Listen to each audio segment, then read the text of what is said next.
ele buslayon ekwemu gwe gbenora America jeme gbogwe na buslayon muja ekwemu mudia ekwemu gwe gbenora America ogwe jeme gbe na era bijuwe ogun ogbera bijuwe era okion mekia ekia letun ekwemu gwe gbenora America zuona wa calling ogwe opafi o oyin wo na ogun ogbu wa wa je pako iwa bo ola wa wa je pako hun bunu nwelewo esodra ya uju we ni no ye nwe bi ni irame iya kama ewetera me rai okay atiti ra era na mira abi wo gbera me emi no gbera me won ebuslayon awabera wabiju era ragbon era dan ike awabera awabo ike ijuwe no meme ijuwe no yamu eko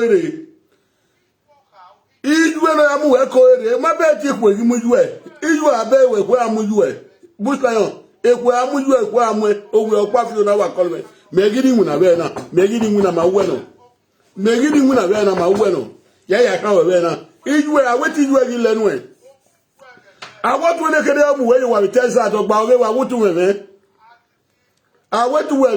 awotu ne kede ulese nika oe nika una apon police ona lesi ai ma be agbon we baba ye iya ulese nika o ai nika na apon police service gbabo e eduwe lese amezi ai ulese melu na agwa le vivian ya e vivian mamu enu nu dikebe vivian na we na nika o ya apon police e only says we can ani ha buslayon we can you imagine can you imagine we ma we monu wa be you are ameze makama we elita nika makama ti ra re wodo we to da fameze do muye mi yege ya le wotapa enika ore wa ni han ne nika o eritani ka ore kirwe yina eritani ka ore kirwe no de to age no da fa meze na do mu we no eni ya we no we ka no ne we ke gumegwa ka no ne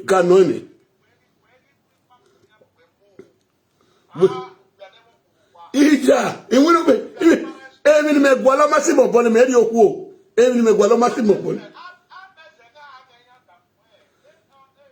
gunwe odo fameze do wa afia were na odo fameze do mwerita bo ge pecho mi awe pecho ni odo fameze adogun a ugbere pecho ugbe peji me ogun ogbo busa ugbe peji me awe pecho mi akewe pecho ugbe peji me busa ogun ogbo iwe. Okay, me have to men when ban officer petrol ni me. Me have to men when ban officer. Me have to men when officer petrol ni me ban. Ni have to have disgrace where disgrace ni tani ka o.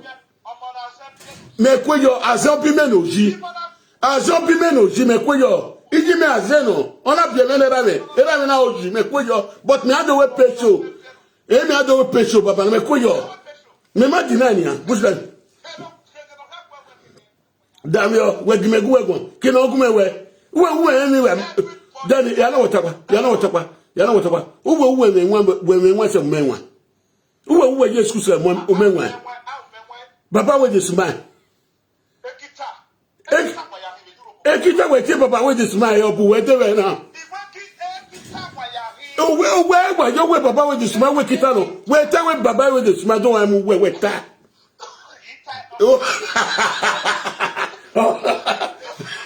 o sewa fra Victor we kita no obu we de we na ya gbo kan we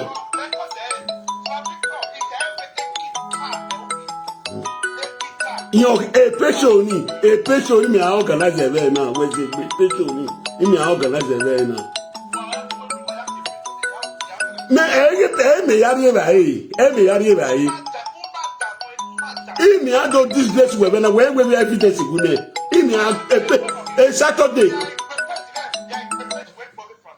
We be page one boy from Victor. Where mudia, where you say? Me majes, come we are datu. Me majes, come we are datu. Datu work, I datu work, I datu work, I datu. Dark way, they can only read, they can only read, Zuka better with you. Zuka better with you.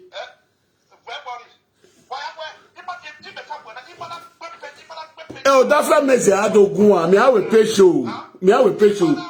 Only with your banana, me, I will pay show, man. Ne disgrace, I make it all like me. I went in Ritanica, Ulesia, and any, Ulesia, and any way, Amigo B. Muja, what even an amigo Amuniani, what even an amigo Amuniani. Well, now, an amigo Amunia of America, what say? It may Martin or Jimmy, make way over Jimmy. Eh, speaker, me, yes, in a live video scene. Oh, will you, me, I will pay you, was it way? Me, I will pay you when I was it way. Eh, now, we Saturday, after 2 weeks of yearning. No, ya ain't really life when I was above here. Yeah, ya mock away. I want to achieve a vanity with a bit. Iwa Yori, Iwa, and a yak body singer. In when you're with TV singer. Eh, I support woman with tea. Enough a good reserve. Yes, it's whenever if a queer, this and the young one. When I watch him a bush lion, where a patient in my soul. Even had to disgrace you. A patient of that family is another one. Yeah, wait to me when Mount Metaphysics the dating here. Me had to me when Tanania, no physical dating. Where our patient one be page, man. What do I be going men one? A page men I can't do, when I was or do, and went to me mind.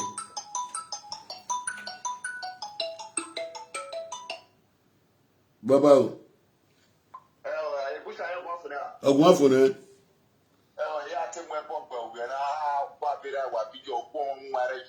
Away a war. Away a war.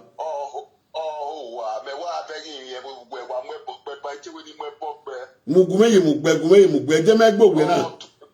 Bush lion, warrior Baluka, or one marriage. Wa soon. I make me. Umaya we so dream when took was on took one. Wa be wa call. You are bola we be. Wa soon will pano you sana. Ogun marriage one. Oh, my brother. Oh, a young way over man. There's a boggy bush lion. Iba go we now. A touch you come in your touch. You may have your trouser. You know when you carry it any. Maybe you will have any. A patient ni umewa yori by patient of that family is another one. No not to disgrace who are very tiny cow. A patient me mate only way. Bush lion. Who they go call? If we get him away, what are we bush lion? Bush lion. Bush lion what guy? Only day don't log where help ya. Only they don't work where Nika wall left a patient in here. Yeah, disgrace. When you are disgraced on that, what no we are in London. No, we say no, we can wear S. No, we can wear S in what Namuye Ute, or Wesley, or Gary Yake, Ginotagata, a Kigize no Guadu, Ginotagata. Ekiyize no gwado wajebo agbe yeki o ga te ginata so ayan gimari danu ta yan record me ni mi at live video wana da ya file kwa live video wana dan yo tan wadan me meze yu wai wadu ne mo ta kam wa wi e wele bo ibi leme go even Ajebo ta me na ho o wi yan wa ari na tai na ta wi yan wa ari oyi oni ansi won so ginogata ta Ekizino, mabe igbe agadan, mabe ni no na mu negbe. Mabe ni no na mu negbe igbe agadan owo. Owo ni o ina tagata. Bush lion. We are mo bo ekun a. Bush lion. Na gwa bira. Era na pass one. Agwa bera gwa bidwe. Ewi wuko ni dwe ki. Idwe bidwe na muwe. Idwe mweko wonicha. Idwe mweko wonicha busla yo. Idwe mweko wonicha. Ona do biewe. Egi fini gima log gbogbo ya na gwa bidwe agwa bera. Iwina ije ewelebe be wina we webo. Ime manage ni me na ya. Ime ya ni me na ya also. Ibegi momo, obi me no dio university ojo. Yo, doge, gene le kiadi gema we. Ye oye mi wa. Doge, le buya. Ne le kiadi mi. Owo pa oke we. Wa bidua. Idua no ya momo ko ere. Omo no ya mu result. Result na we study yo. Ni ade result na we study yo won. Damio. Result na maru yunre busa yo. Ni bien fo awo. Maru yunre ni bien fo awo we na. Egwe na mu wa ba je pako. Wa na ye gbugwa we na mu wa be egwe na mu wa gbogbo me ma yiri ege nuwe ya yin ya o se gbe lokun we na o we te onuwe do yin ya me yiri ege nuwe me because iri won i tiewe ina tiewe o ma ina we push lion e wo sunu wa fi ya settle matter na ina we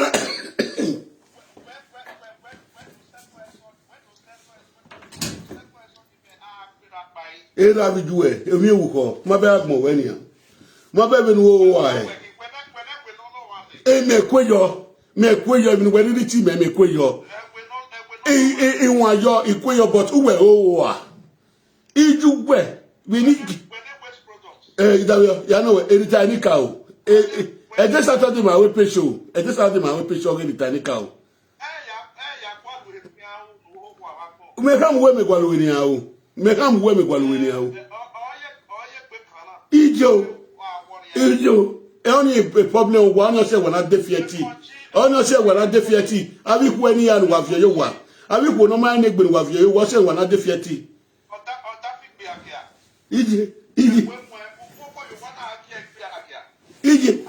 era bi yo ke egbe agia era bi yo un era bi ye gi e no o ma ya kamera o ma ya ibe iwagi imasi iwagi but mo pege madan wa ti ere no duta won iku apaso pe aye agware ke yan na to ori pe agbe ija obi we me bogbe mi aba mu gbo bi we ni mi amu gbo bi we iye busla yo ya fefefe iya awulo yuwa o kene ti ke we ya awulo yuwa o agwa bela wa bi we ja kere mo se pe igwe na chawo ekene ti igwe na chawo me deni we wo se pe ge dam yo igwe bi na igwe yan wo ge igwe ya aga ni yo na me mu we re ija demonia ajebo ma pa ore mo ama wi me wo mo ko me me gbere ari oku I me me gbe boti wo mo agbon me yin ewi me wo mo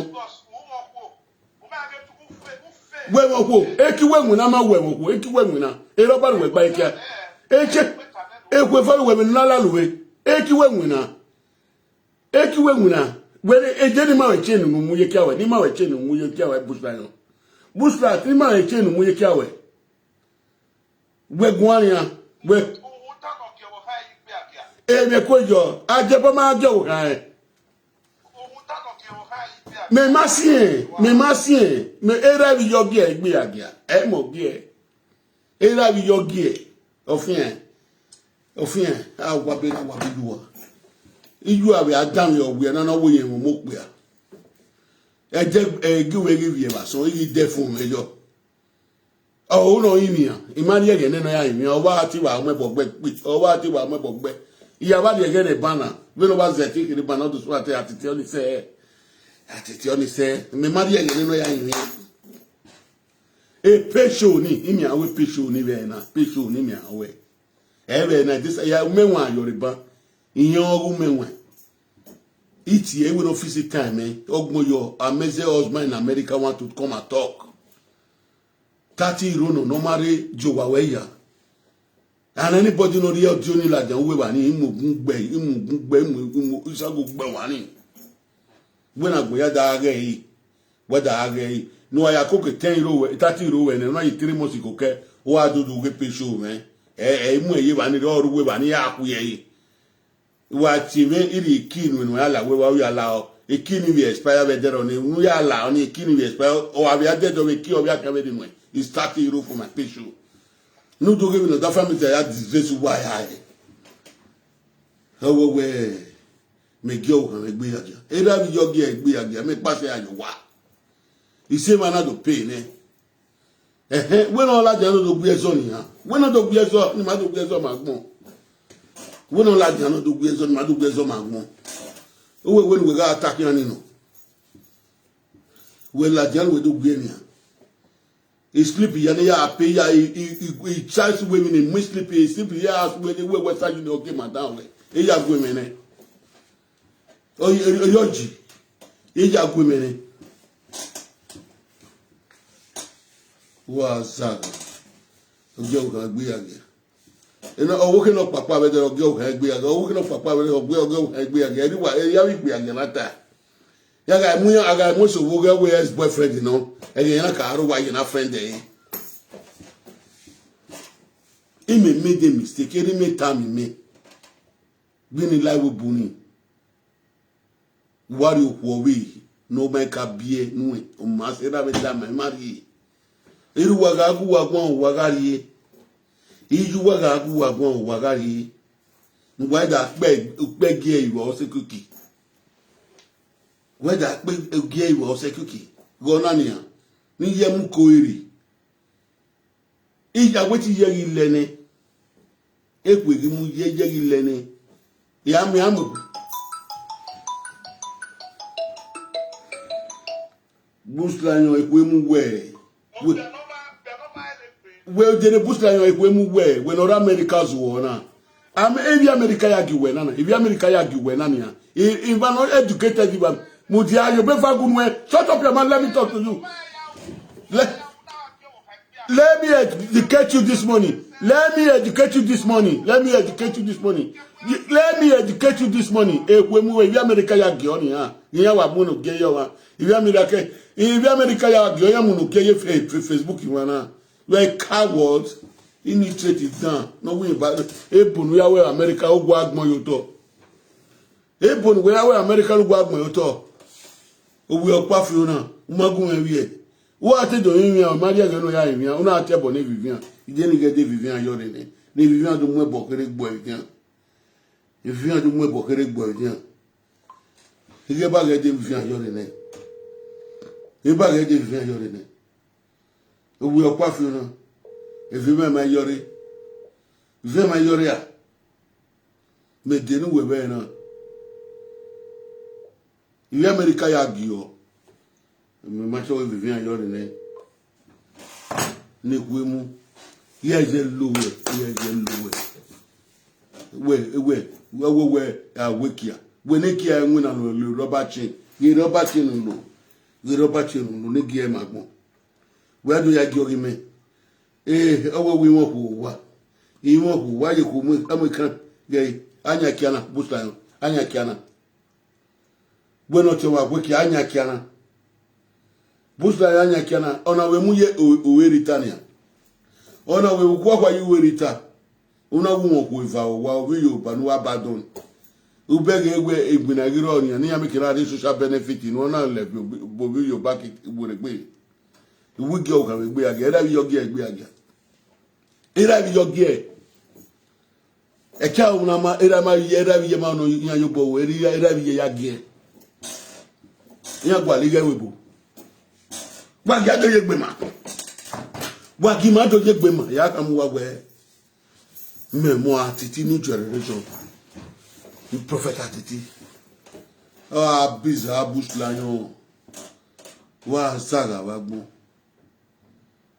Wewe ebe gari. Akamin o no ire gani ya. No ri gan la do ye me okun ya do fight be ama me no wa. Ifless. Iri ye me no home. Even ya gba mu ni ma ya deportation. Eso de gamin na gwana mero wa. Asi. Enye gahin. Enye gahin. Amweyo egbo kake aya weme. But where here you go wow. Emi yan watalo mesi agari obo. Adogwa di go we, obo adogwa ligo. Oh, when you feel boy you know Tony ya mi woni. It's not a crime. One of the American so we have a card ya denye. Abiorita. They will done me you. Imagine school, he go out drive, he literally want to go away business here. He want to go away business, even here. If you cannot be there, you join there. Ega no, wa bira wa bidwe. Idwe. Otwene kira awi mu we yo wa na busa, otwene kira awi mu we yo wa. E bossing nu ka yo da we type agba we na we bossing. Kinana mai we gba we na we gije na. Oy, Texas. E we na no mi go bi bo wa te Uranomigo wa nyaka weni. Wa weni ya uranomigo ya muni ya woni BF. Oge ya mu we BF. Otwe bu odeni o mari ya mu piso twe la jena mo ri la jena mo ri la jena. Aw we agba no. We ameze me piso ni ya. We wa ameze mo en. Gbe we mu piso efifian la jena. Oge we mu la jena. Mi ame pisu web de bogera awira otu emu ya la dia ne ku emu wo we awe peso wa gbe page me wa we ke gbe me ki obe ni me wu wa se ti gbe me ti me mayo ni me ka gbe ni me ka me wedu emu e page ni enwu na wedu emu na fi ni enwere e welu na we ya blog me wo oju we wo do le page mu but e page me ari ra e boost la yo e page a weekend of pyro ni time a weekend of pyro ni collect iwe ni wa so do ayi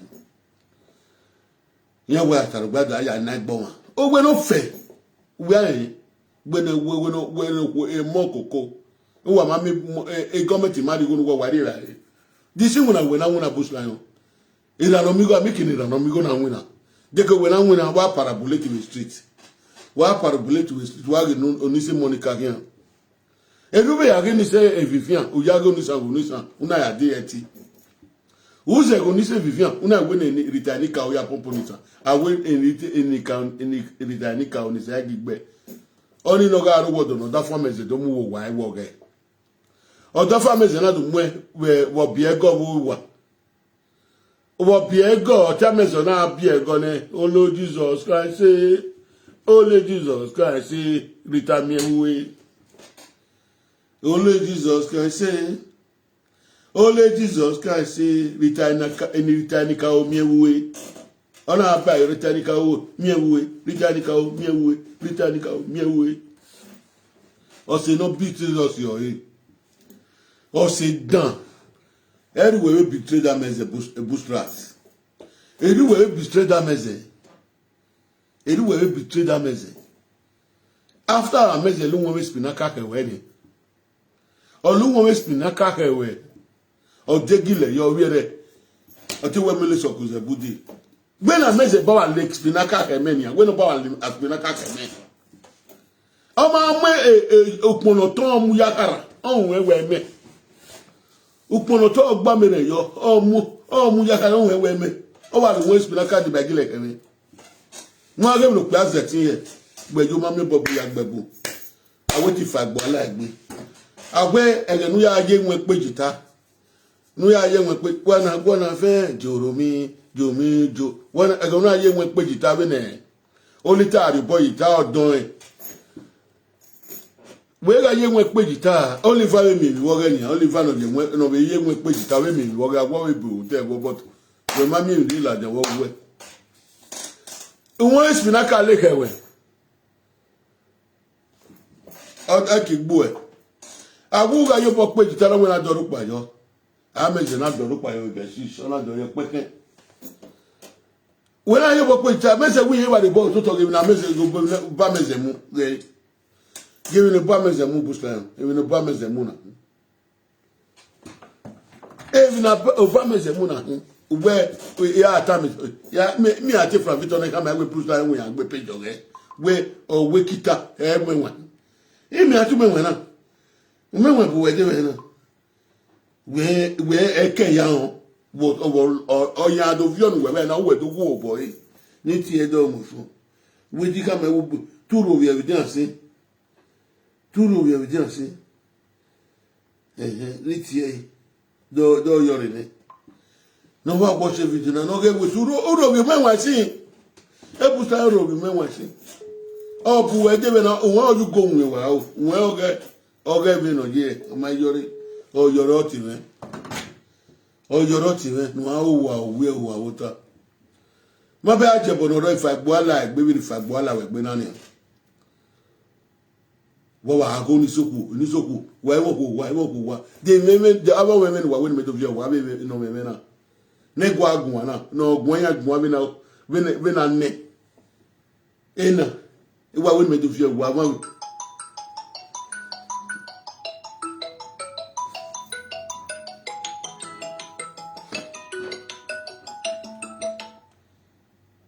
bus lion ogun gbera gbuju ogun boa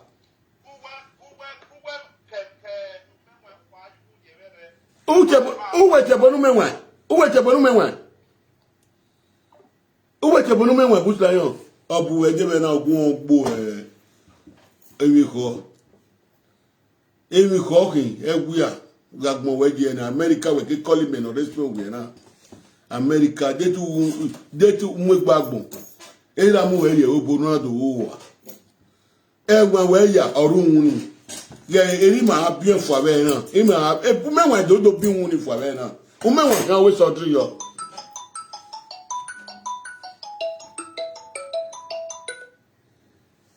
muja o menwa we ni kan ma we so tiri yan o yun we na we so tiri wabi ogun gbugbe busa ka we busa no dawo busa muja ka ma wo ogun ogbuju e tawe yo wo ogun ogbuju e tawe yo busa wo ogun ogbuju e tawe yo uwogun ogbuju e uwogun ogbera tawe yo era wiju e no wo ani ba mi se o da me gbenu e busa ya gbon weje na ni ya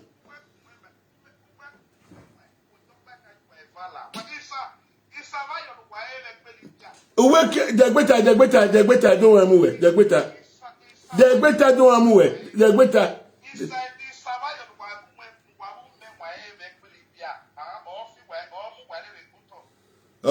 we can say when we call him we si gbe ke menwa e call him zaga wa gbon idu eyan wuju ya idu test that na gbigbe agia iyan we test that idu na gbigbe agia iyan we test that idu na gbigbe agia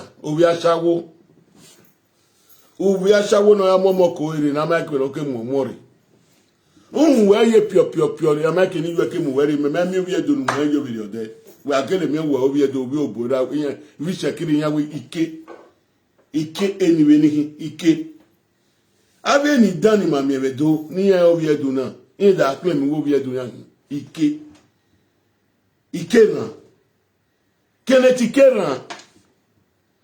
keneti kera wa biza wa gbon iwa bomo awo idu enu asawo amoreredi o si we amoreredi yo na o si na ogbe keneti ogbike de gbe yo si ni moreredi yo na ogbike keneti na ogbera na ogbeje na ogbegbo de gbe yo si ni pian wa ma yo si pian eyan we wa ya pian wa pia like your thing iyan la dian e ba osun ari ni iyan subone no pi red keneti pian na opi e page men we do money we na ma page ni gime wa we na jawo so gbadu mi we na ma page ni gime if ma that one of which me detect ni na do detect we wa do page me mu e de ni mu wa fo we wa do page me fo o e de ni efifian wa me se ra ri la guti me ina compliment me we e boost you know we boost wa no you know what you know when you amujale na wa ti we instantly edere we mi ekwu wo mo page mo we de gbe type but woman ya we pay show ina we pay show no that family dey had ya gun we to block a page we am a block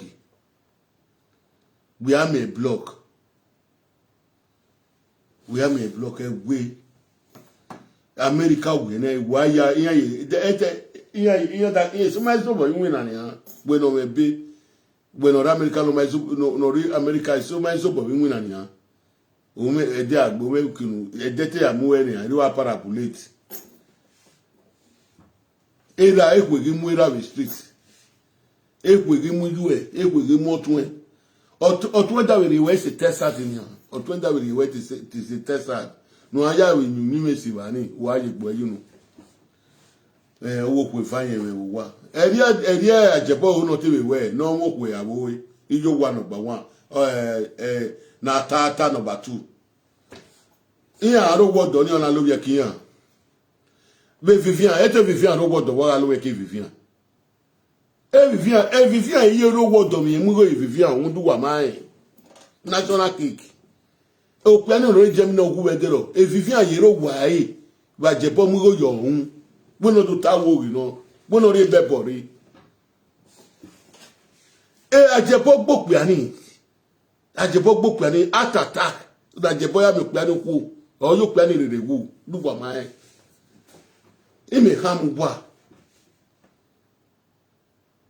Ajebo gbogbo ani attack na Ajebo ya me pe ani ku o yo pe ani rere wu Ajebo owu dan yan wu owu dan we yan wu ejo ma no be gege kian omo popa no be bie o ma ge ejo odioma van we wa lige single mother kan ugbo lige single mother kan be no we ya we na tata na because only mo me 7 social benefit on or more weight social benefit on your more weight only we te we ya ye wan zo lo wa no tata ni je o iye ni je o na ga tata ni je me o iye ni je ru ya we u ya destroy we yan den no na ko okun ni yari ya na o se ni ya na vele ege mi na ye kala gu we ero pa no vela ni ara o yan ga attack yan ero pa no vero e ma we na ro ero pa no vero yan ga attack mo na tu ye ni ya da ni no se ti mo la ni ara no se ti mo la ni ara because we wan go no tata no me 7 social benefit ni ari ni omo weight o da fún eke mu yo wa o da fún eke se ti gun han na ya ri yen gan we lodun o si gba ri gbagbe ni ewo ye gan we lodun o si gbagbe ni ewo ye gan we lodun e bright o si gba se ni ewo yi in voice we no there wa gbu pe papapapapa wa gbu pe omo ni ko emu ma no awo na wo kan lawa since your noise o kan na be ami pe we no the way ex boyfriend awo ye mo wala wa ni na tata mwa wala wane obitie ina ka mie dona ka egeno ya o egeno pe dona e o megi we mwa wala wane gbi agia hin mwa wala wane na tata mwa wala wane mwa me no tama we ni tama we mwa wala wane mwa me no tama we ni tama we no ya la wane gunwe ex boyfriend ni ka ex-girlfriend in Ghana, I will wait one go you on. When my wala one, I will get a bow. I don't want Lazo. I don't want Lazo. No one no time away. I come up. O Piania, one win who never saw, and where we. And where we. Una win on a land, we never saw a bratty, when where we because where we put on Musina. Here we go. You were you. Make ya luba ya fefe. Ya moga wa. No tata.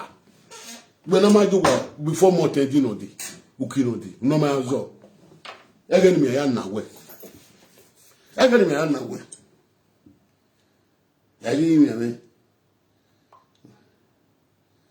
Every first record we really pay the booster make pay. Ya we send the egg we pay. Booster record we really send the give me make pay. Na me ala YouTube me na me go because we are so tired YouTube. We go to YouTube, man, we go to. Since we are only staying anyone, disturb anyone. Yeah, me have to say YouTube ba. You have to say YouTube at 10 o'clock. Here ala ja wuta me gi je ozo ni ha. Since mana me kenja ozo gi me, e mo kenja ozo me. E mo kenja ozo me. when year to year. You go at YouTube, man, we go to.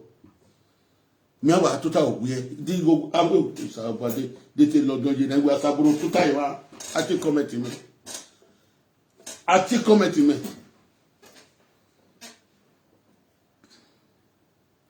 wow we egere emi video no wu no de emi video no wu no de usala dian egberi nyon we ege go na re hotel ni di ni so to where Wagenota gata ekigize no gwado Wagenota gata Ajebo soyo Ajebo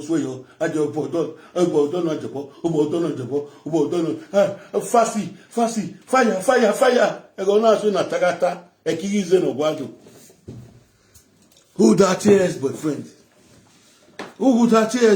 ekwemwe una la jaza gbale una la ja enebote a video live video. We don't want to do working on Tahata. Where is boyfriend? Umwala wa.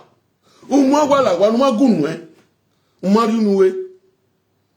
I wait to that for to do one. Una la jono Ajebo no da fontwe. Wa Ajebo ne. Wa Ajebo no da fontwe. Anyway, where is boyfriend? I want to get there. Ojimi ugankwe. Unwo ikewo. December no gbera waje last year waje Nigeria we ma mi oni kwe Wesley hotel we mi oni kwe a wa gume da ta wa re bebe gume wa re bebori ijo wa no rogo ni wa kuku ni ijo wa no rogo ni odafoni ka okaye on ni odafoni me wa mi proof odafoni owo wo ri mu ewo wa owo wo ri mu da fi yo wa rogo wa Ajebo ikwebunu ya disi ya ni yani agbawo ni ha wa ke do te ashawo fi area era mi time we se video we fi area wo yira mi atina ya mame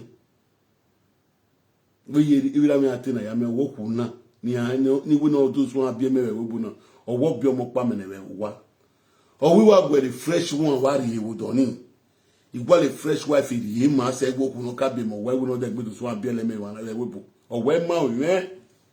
Or with that even you make a warren, or we be a gavin, or we be a gavin with Papa, or West Mini, or I was sending my ballet. And I was sending my ballet. In man, we want to got tamami. In man, we want to got tamami. Get me at the anyhow. Every rabbit your day. Oh, every time I say, oh, wash out. Una ye you wa. When you know the wash out woo. You know, way. Oh, I shall walk, you see me. Oh, we upo, you may well me. I never know you when I know your papa for road. That's my friend, you know. 20-something years. Near on that for 19 years. 23 my Yobokan or my Yobokan. Again, ya call when you are Mulawa.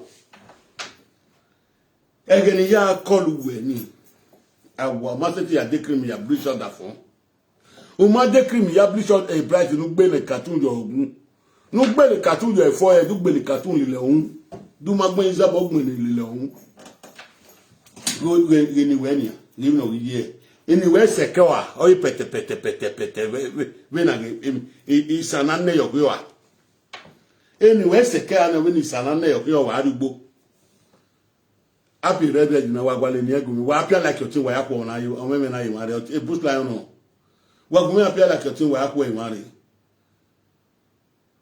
ha gba opo atemata ma wa ati no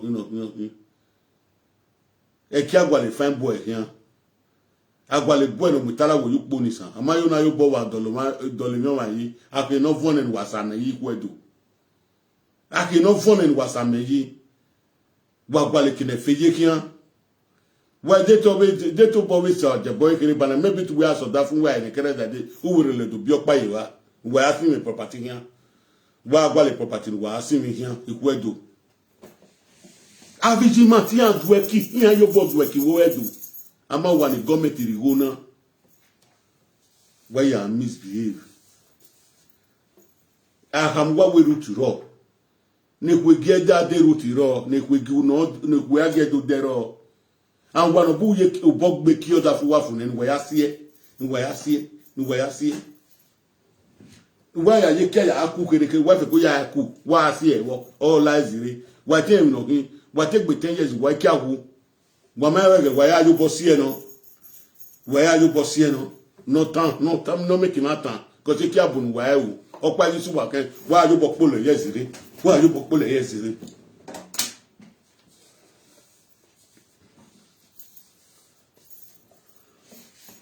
When Vivian, you bog Ajebo now. Oh, you bog Bene, when you see any Ajebo and we are weak. When you know Sunuda and Wowa, any Yagoma do a man. Even Sunuda and Wowa, mostly about with Vinone. Here with Vino, you bog Bullock Ajebo, or Bullet yesterday. No, for Kuya, you bog way, tie you put fire away, who for Kumo for Kuayaku, when I'm in Manamurie, Nayawa Miller. Imana wa mila tamoro bulubulu ya yobo wik ya yobo wikia o wa je beri ogogo yan si ebo yan yobo gbe kia nene yan agwa le wi bi eka yan abe ajaga yo abe ra safire ya igwa lo kia kiki ehwe gi ye ta wi ade ne no pe oh my husband senior me with 1 month abe wuya Jebo, Yamebody do with Macam Wagenota tata. What the ticket to Nigeria? Yamebody. Yamebody. If you go your ex-girlfriend, ex-boyfriend, you know, maybe, wow, we are, ooh, I will not buy. I will not buy what? Wakima, disgraced women, Yafefe. Wakima, disgraced women. Now, we are by my name, you do. Well, very tiao. Oh, Bungweli Tiao. Wakima disgrace Bima. Maybe send on you, maybe you may say. Get him a son of you, make it you, Okimia Yagumania. Get him a son of you kill you, Okimia Yagumi. Egeni ya senehali kwegeni uwabea zaga. When be kind of release one uwi. Mega be kind of release one uwi udun. When me be kind of release one uwi pa. Omo no fi pa. Managa kun. Ugagwa ila nemo ho wa. When ni megwa lo magisi mo bone megiri okwo jajegbe ata. Even Gualomagisi Mopone, he's a water. He's a friend, he's a dear friend. All we made with marriage. I can't with marriage. I do real tin of Bialaja. I do real tin of Pulaja, I do have marriage. May I want it? Me. Bill may send me. I can't marry Talopino carry was 3,000 Talopi. Me, I can't with marriage. Et comprendre de mes lots. Tapoli, non, là où comprendre de mes lots. Oh, vous avez fait tapoli. Amawe, il y a des pommes de sport qui mou. D'agua. When Boussayon, ah, Wabidua. Boussayon, ah, Wabidua. Il vont bouger Boussayon. Aje Paco, non, il y a eu Badou les Gofio. Yan bi je gbadu li go fi o ire no tata igo we fo oba delemi no ya pon me kia ni no tata ya pon me kia o dele vion avo ti eso avo si ni agbare mi ti o dele vion ya avo si ni agbare mi ti yan ba so mi te wo fanijum o ga je bo fake of fanijum ni ba so mi te wa ni re a pon me kia e busla le kwe mu we busla le kwe mu we e kwe mu we busla le kwe mu we me mo speaker e me mo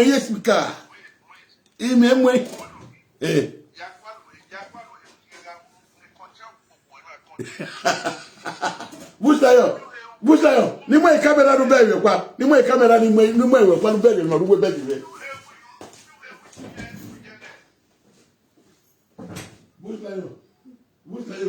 Mãe câmera. Mãe câmera. Mãe câmera no rua. Mãe câmera. Mãe câmera no wedding no rua women. Mãe câmera no wedding no rua women. Mãe câmera no wedding no rua Benjamin wege. Ajebo ko ikon. Damio. Buslayon ni teo. Damio, mabe.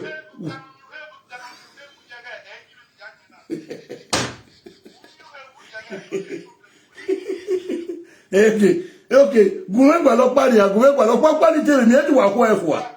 E pari mi etu wa ko efua. Damio, o pari mi tele mi etu wa ko efua. Asa boro mi tele mi etu wa ko efua. Me take one on me bola saporo to wa ko efo cheni we ya gbe cheni we na meze se egbe cheni we mu ari o meze ni gbo ni we ye egbe ti are what's here cheni okay degbe ni alo de cheni degbe ni cheni alo degbe ni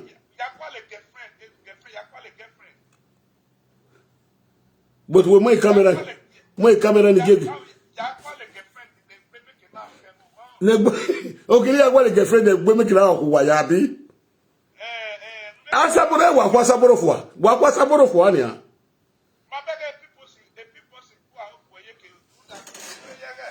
muja wa ni ewe bu wa ya ni asaboro wa ya ni amure hello we mujani we ya ni asaboro mure ni ani me igu waro pagun ani gbe mekira oku wa bi ni weta ni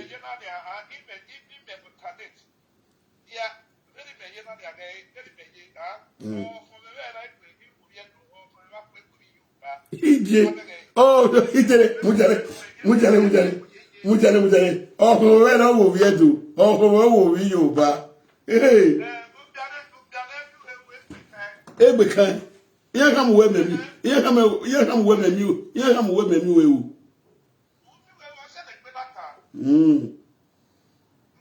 where I am with me wewu where I am with me wewu where I am with me wewu